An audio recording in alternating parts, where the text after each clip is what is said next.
자, 보겠습니다. 토지 아파트 경제 성장률을 비교한 표인데요. 이 막대 그래프가 경제 성장률입니다. 그리고 위에가 토지, 밑에가 아파트인데 그 80년대 후반, 90년대 초반에 이렇게 격차를 벌리면서 지금까지 꾸준히 우상향하고 있어요. 토지든 아파트든. 근데 특이하게 이 경제 성장률에는 두 개 다 미치지 못하죠. 근데 이거를 물가하고 비교를 하면 얘기가 좀 다릅니다. 아파트는 물가보다도 아래에서 움직이잖아요. 근데 토지는 물가보다 한 해도 덜 오른 해가 없어요. 그래서 토지에 장기 투자하는 거는 항상 물가보다는 많이 오른다. 이렇게 보시면 됩니다. 서해안을 신산업벨트로 지정을 했다라는 거예요. 누가? 누가 했을까요? 누가? 제가 하진 않았겠죠. 정부에서 한 거죠. 정부에서. 나라에서 한 겁니다. 근데 신산업벨트가 뭐냐? 볼게요. 이렇게 생겼습니다. 우리나라가. 근데 오른쪽은 산맥이죠. 백두대간. 그리고 이 서쪽은 대체로 평야입니다. 그리고 이쪽에는 중국이 있죠. 우리나라는 60년대, 70년대 그 성장을 하면서 주로 미국하고 일본에서 재료를 이렇게 배로 가져왔죠. 그래서 이렇게 보면 이게 지금 국토종합계획에서 이렇게 돼 있는 건데 동해안은 뭐라고 돼 있죠? 동해안? 에너지 관광 벨트잖아요. 그래서 뭐가 많아요? 동해안에? 관광지가 많죠. 또 많은 게 있어요. 에너지니까. 발전소. 원자력 발전소가 많죠.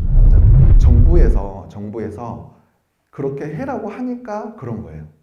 그러니까 강남 주변은 이렇게 높은 빌딩을 지어도 되게끔 법이나 이런 거를 정비를 해 놓은 거고 강원도 뭐 산골이나 그런 데는 개발을 못 하게끔 이렇게 법률적으로 제도적으로 마련해 놓은 거죠. 그래서 우리나라의 모든 토지는 그 토지 주인 마음대로 할 수 없다. 이렇게 보시면 됩니다. 정부에서 정해 놓은 틀 안에 해야 된다. 근데 정부에서도 그거를 정할 때 마음대로 할 수는 없잖아요. 그래서 이제 이런 체계를 가지고 진행을 합니다. 그래서 제일 먼저 국토종합계획이라는 거를 세워요. 우리 국토가 이렇게 있잖아요. 그래서 뭐 활용을 어떻게 하고 이런 걸 세운 다음에 그 다음 서울은 서울, 그 다음 경기도는 경기도 자체적으로 또 계획을 세웁니다. 혹시 그 강의도 하고 그러잖아요. 근데 보면 한 번씩 이렇게 물어보시는 분이 있어요. 시루님, 저희 지인이 또는 뭐 사촌 누나가 가지고 있는 땅인데 이거 어떤가요? 이렇게 물어본단 말이에요. 그래서 이렇게 보면 이런 패턴들이 간혹 있습니다. 이제 등기부등본이에요.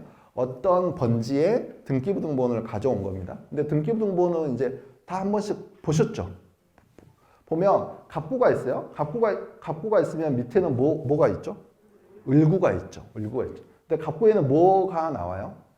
네, 소유권에 관한 게 나오는데 이렇게 보면 80년에 이렇게 소유권 이전을 해서 이분이 소유권을 이제 취득을 하신 거죠. 그런 다음에 2013년에 매매를 해서 또 다시 이분이 취득을 하신 거죠. 여기까지는 문제가 없죠. 자, 그 다음에 이분이 이제 취득을 했단 말이에요. 근데 보면 2013년 4월 23일에 이렇게 보면 토지를 팝니다. 어떻게 팔죠? 네. 2424분의 165의 지분으로 이분한테 파는 거죠. 그러면 2424는 어떻게 나왔을까요? 왜 2424가 나왔을까요? 네. 이삿짐 센터는 아니겠죠. 2424. 네. 빨리 사고 막 뭐 그런 것도 있더라고요. 그러니까 이 앞에 2424는 뭐냐면 전체 면적을 이야기하는 겁니다. 전체 면적 중에 165제곱미터를 팔았다는 거예요. 그러면 165제곱미터는 몇 평이에요? 자, 165제곱미터는 몇 평일까요? 여러 평? 여러 평이죠. 50평 정도 돼요. 50평. 자, 곱하기 0.3을 하면 됩니다. 50평을 팔았는데 그 판 가격이 얼마냐면 3,500만 원이에요. 3,500만 원. 그러면 평당 얼마의 거래가 된 거죠? 자, 50평을 3,500만 원에 샀어요. 얼마의 거래가 됐을까요? 70만 원 정도 된 거잖아요. 57, 35니까. 또 밑에 보면 2424분의 165. 50평이네? 얼마? 네, 거의 3,500이니까 또 70만 원이잖아요. 또 이쪽도 50평. 70만 원. 그러니까 평당 70만 원에 이렇게 판 거죠.